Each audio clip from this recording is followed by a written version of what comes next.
క్రీస్తు ప్రభువునందు మాకు అత్యంత ప్రియులైన మీకు లైఫ్ చర్చ్ నుండి శుభములు తెలియచేస్తూ ఈరోజు హోప్ ఫర్ టుడే సందేశంలోనికి మిమ్మల్ని ఆహ్వానిస్తున్నాను. ఈరోజు ఈ సందేశము కొరకు సమూయేలు మొదటి గ్రంథము 7వ అధ్యాయం 12వ వచనాన్ని మీ ముందు ఉంచుతూ ఉన్నాను. సమూయేలు మొదటి గ్రంథము 7వ అధ్యాయం 12వ వచనం.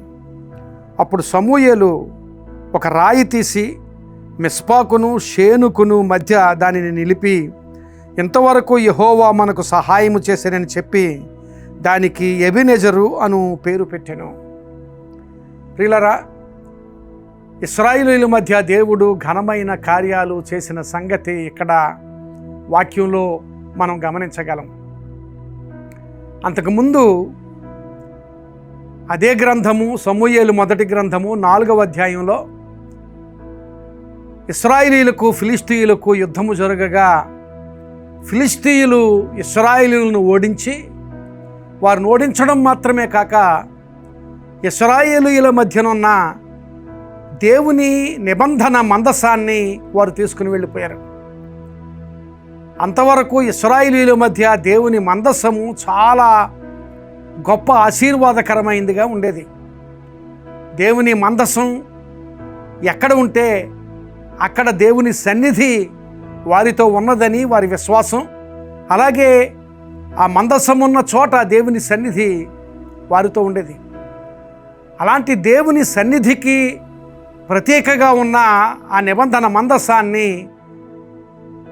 ఈ ఫిలిష్తీయులు తీసుకుని వెళ్ళిపోయారు. ఫిలిష్తీయులు తీసుకుని వెళ్ళిపోయిన తర్వాత ఇశ్రాయేలీయుల ఆలోచన ఏమిటంటే, ఇక వారి జీవితాల్లో మరి ఎప్పుడు కూడా నిబంధన మందసాన్ని మేము చూడలేము అని. ఆ నిబంధన మందసాన్ని చూడలేము, దాన్ని మనము పొందుకొనలేము అని. ఒకవేళ ఫిలిష్తీయులతో యుద్ధము చేసి యుద్ధాన్ని జయించగలమేమో కానీ ఆ నిబంధన మందసాన్ని ఉన్నది ఉన్నట్లుగా వారు ఉంచకపోవచ్చు, దాన్ని మనం పొందుకోలేకపోవచ్చు అనే ఆలోచనతో ఇశ్రాయేలీయులు ఉన్నారు. అయితే దేవుడు మరొక ప్రక్క ఇశ్రాయేలీయుల పక్షంగా కార్యం చేస్తున్నాడు. ఆ నిబంధన మందస్సును తీసుకుని వెళ్ళి ఫిలిష్తీయులు వారి దేశంలో ఉంచుకొనగా ఆ దేశంలో బహుశ్రమలు ఏర్పడ్డాయి. చాలా విషయాలు నిబంధన మందస్సం వలన ఆ ఫిలిష్తీయుల దేశంలో జరిగాయి. ఆ జరుగుతున్న శ్రమలు, జరుగుతున్న విపత్తులన్నిటికీ నిబంధన మందసమే కారణమని ఫిలిష్తీయులు గమనించారు. ఫిలిష్తీయులు గమనించి ఇశ్రాయేలీయుల ప్రమేయం లేకుండానే, ఇశ్రాయేలీయులు దాని గురించి అడగకుండానే, ఇశ్రాయేలీయులు దాని గురించి యుద్ధం చేయకుండానే ఫిలిష్తీయులు దానిని ఒక బండి మీద పెట్టి ఆ బండిని ఇశ్రాయేలు దేశంలోనికి తోలివేశారు. ఇక్కడ గమనించండి, మా మధ్యకు మరలా రాదేమో అన్న నిబంధన మందసాన్ని దేవుడు మరలా ఇశ్రాయేలీయుల మధ్యకు తీసుకుని వచ్చాడు. వారి ప్రయత్నం లేకుండా, వారి ఆలోచనలో కూడా ఊహించలేదు మరలా నిబంధన మందసం మేము పొందుకుంటామని.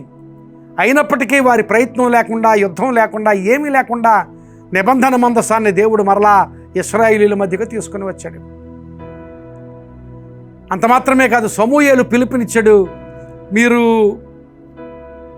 దేవునికి పనికిరాని ఆరాధనా విధానాన్ని విడిచిపెట్టి దేవునిని మాత్రమే సేవించినట్లయితే దేవుడు మీ మధ్య గొప్ప కార్యం చేస్తాడు అని ఇశ్రాయేలీయులకు బోధించి, ఆ బోధను విన్న తర్వాత ఇశ్రాయేలీయులు దేవునికి తమ్మును తాము సమర్పించుకొనగా దేవుడు మరొక గొప్ప కార్యం చేశాడు ఇశ్రాయేలీయుల మధ్య. ఫిలిష్తీయులు ఇశ్రాయేలీయుల మీదకి యుద్ధానికి వస్తే ఆ యుద్ధంలో ఫిలిష్తీయులను దేవుడు తారుమారు చేశాడని అక్కడ రాయబడింది.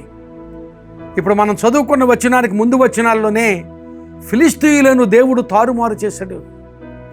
పరిస్థితులను తారుమారు చేయగలిగిన దేవుడు మన దేవుడు. ఇశ్రాయేలీయులు అడగకుండానే, ప్రయత్నం చేయకుండానే, ఇశ్రాయేలీయులు యుద్ధం చేయకుండానే నిబంధన మందసాన్ని మరలా ఇశ్రాయేలీయుల మధ్యకు రప్పించాడు. అంత మాత్రమే కాదు, ఫిలిష్తీయులను తారుమారు చేసి యుద్ధంలో ఇశ్రాయేలీయులకు అద్భుతమైన జయాన్ని ఇచ్చాడు. ప్రియులారా, ఈరోజు మన జీవితాల్లో కూడా ఏదో పోగొట్టుకున్నాము అనుకుంటున్న పరిస్థితులు ఉండొచ్చు. ఎంతైనా అది తిరిగి నేను పొందుకోలేను అనుకున్న పరిస్థితులు ఉండొచ్చు. ఇశ్రాయేలీయులు అలాగే అనుకున్నారు, ఆ నిబంధన మందసాన్ని మేము తిరిగి పొందుకోలేమని. నేను ఎంత ప్రయత్నం చేస్తున్నా ఆ ప్రయత్నం సఫలం కావడం లేదు, ఇక సఫలం కాదు అనుకుంటూనే ఉండొచ్చు. అలాంటి పరిస్థితులు, ఏ పరిస్థితులు అయినా దేవుని వాక్యంలో దేవుడు మనకు నేర్పిస్తున్నాడు. మన ప్రయత్నం లేకుండా కూడా దేవుడు తన కార్యాన్ని మన కొరకు చేసి మనల్ని సఫలీకృతం చేయగలిగిన దేవుడు మన దేవుడు. మనం అడిగు వాటికంటే, ఊహించు వాటికంటే అత్యధికముగా చేయడానికి శక్తి కలిగిన దేవుడు మన దేవుడు. నీ పరిస్థితిని తారుమారు చేయగలిగిన శక్తి ఆయనకుంది. అయితే అక్కడ ఇశ్రాయేలీయులు చేసిన పని మనం కూడా చేయాలి. దేవునికి పనికిరాని స్థితిని అంతటిని విడిచిపెట్టి సంపూర్ణంగా వారిని వారు సమర్పణ చేసుకున్నారు. ఆ మిస్పా అనే చోటున సంపూర్ణంగా వారిని వారు సమర్పణ చేసుకుని దేవునికి వారి జీవితాలు అప్పగించుకున్నారు. వారి జీవితాల్లో పరిస్థితి మారిపోయింది. ఫిలిష్తీయుల మధ్య పరిస్థితిని తారుమారు చేశాడు, ఇశ్రాయేలీయులకు జయమిచ్చాడు.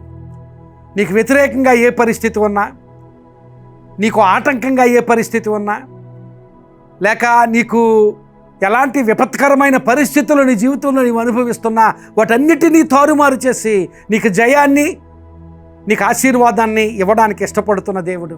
ఈ దినాన్ని ఒకవేళ ఏదైనా పనికిరాని స్థితి, ఇంకా దేవునికి విరుద్ధంగా ఉన్న స్థితి ఇంకా ఏదైనా ఉంటే అది విడిచిపెట్టి సంపూర్ణంగా నీ జీవితాన్ని దేవునికి సమర్పణ చేసుకో.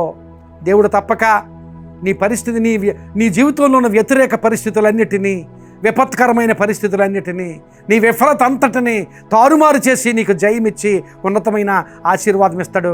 అట్టి ఆశీర్వాదము దేవుడు నీకు దయచేయునుగాక. ఆమేన్. ప్రార్థన చేసుకుందాం.